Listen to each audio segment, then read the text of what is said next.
দেশ ও প্রবাস থেকে কালো জাদু তন্ত্রমন্ত্র এসকে চ্যানেলটি এই মুহূর্তে যারা দেখছেন সকলকে জানাই আন্তরিক প্রীতি ও শুভেচ্ছা, আন্তরিক ভালোবাসা। তো আজকে আপনাদের সামনে আমি যে বিষয়টা নিয়ে কথা বলবো এটা হচ্ছে বদমেজাজ স্বামীকে, রুক্ষ মেজাজের স্বামীকে অথবা কর্কশ ভাষার স্বামীকে নিজের নিয়ন্ত্রণে নেওয়া। স্বামী স্ত্রীর সম্পর্কটা হচ্ছে পবিত্র একটা সম্পর্ক। আল্লাহ তাআলা স্বামী স্ত্রীর সম্পর্কের ভিতরে মধুর মধুময় সম্পর্ক তৈরি করতে বলছে। দুনিয়ার মানুষকে বলেছে তোমাদের সম্পর্কটা হবে কবুতরের মতো, অর্থাৎ পায়রা পায়রির মতো। আল্লাহ রাসূল বলছেন যে তোমরা যদি স্বামী-স্ত্রীর মহাব্বত তৈরি করতে চাও তাহলে কবুতরকে ফলো করো। কেন এই কথাটা বলছে? কারণ কবুতরের ভিতরে একটা ভালো মহাব্বত আছে। আমাদের ভিতরে আবার সেটা নাই। তো স্বামী-স্ত্রীর ভিতরে মনে করেন দ্বন্দ্ব, বিবাদ, ফ্যাসাদ লেগেই থাকে। আছে না এরকম? কিছুগুলো মানে বদমেজাজি স্বামী আছে, পুরুষ আছে যারা মানে স্ত্রীর সাথে ছোটখাটো বিষয় নিয়ে খুবই খারাপ আচরণ করে, খুবই বাজে ব্যবহার করে। তো এই সমস্ত স্বামীকে যদি নিজের বশে নিতে চান বা বদমেজাজি প্রেমিক বা প্রেমিকাকে যদি নিজের নিয়ন্ত্রণে নিতে চান, আজকের এই মন্ত্র, আজকের এই এসএম আপনার জন্য। অত্যন্ত কার্যকারী, অত্যন্ত কার্যকারী, খুবই পাওয়ারফুল। এটা এতটা কার্যকারী যেটা আপনাকে বলে বোঝাতে পারবো না। সঙ্গে, সঙ্গে কাজ করবে।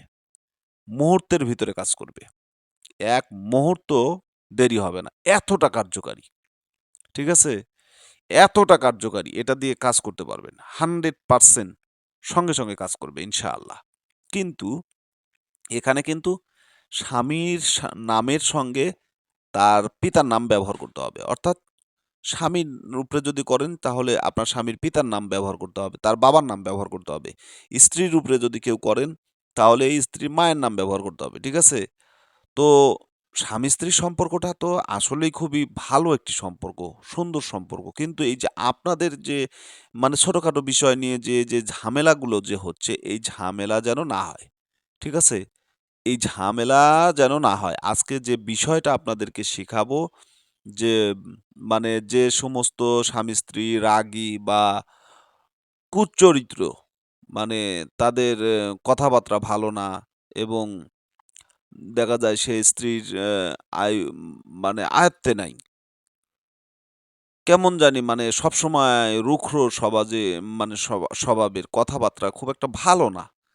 গালিগালাজ করে কথা বলে, মারধর করে। এমনও ওই যে কয়েকদিন আগে একটা মহিলা গল্প করল যে তার স্বামী তাকে পিটছে, মানে পিটছে তো পিটছেই, এমনে তো আচ্ছামতো হাতের মাথায় যা পায় সেটা দিয়ে মারে, মারধর করে। কিন্তু সবচাইতে দুঃখের বিষয় যে সে রান্নাঘরে মানে পাক-শাক করতেছিল, রান্না করতেছিল।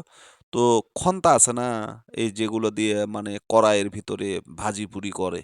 কয় গরম খন্তা তার পিঠে মানে ছ্যাঁকা দিছে। তো এটা কি মানুষের কাজ হলো? এটা কি মানুষ কি এই ধরনের কাজ করতে পারে? আমার তো বোধগম্যে আসে না। মানে আমি মাথায় ঢুকলো না। আরে শালাই এটা কি বলতেছে কি? যার সাথে তুমি সুখ-দুঃখের সবকিছু আলাপ আলোচনা করো, তার সাথে এই ধরনের ব্যবহার, না এটা মেনে নেওয়ার মতো না। তো আজকে আপনাদেরকে যে বিষয়টা শিখাবো, ছোট্ট একটা এসএম শিখাবো। ইয়া বাসি তু, ইয়া বাসি তু। ঠিক আছে? কিভাবে পড়বেন? এই যে দেখেন আমি বাংলায় আপনাদেরকে নিয়ম সহ আপনাদেরকে দিয়ে দিলাম। আরবি, বাংলা দুটো দিয়ে দিলাম। ঠিক আছে? তো এটা যদি মানে ৩০০ বার পাঠ করে পানিতে ফুঁক দিয়ে ওই পানিটা ৩ দিন খাওয়াবেন অথবা ৩ বার খাওয়াবেন। সঙ্গে, সঙ্গে কাজ করবে। 100% কাজ করবে। কোনো প্রকার সন্দেহ নাই। যে কারো উপরেই কাজ করবেন, কাজ করবে। যে কারো উপরে। ঠিক আছে? কাজ করুন।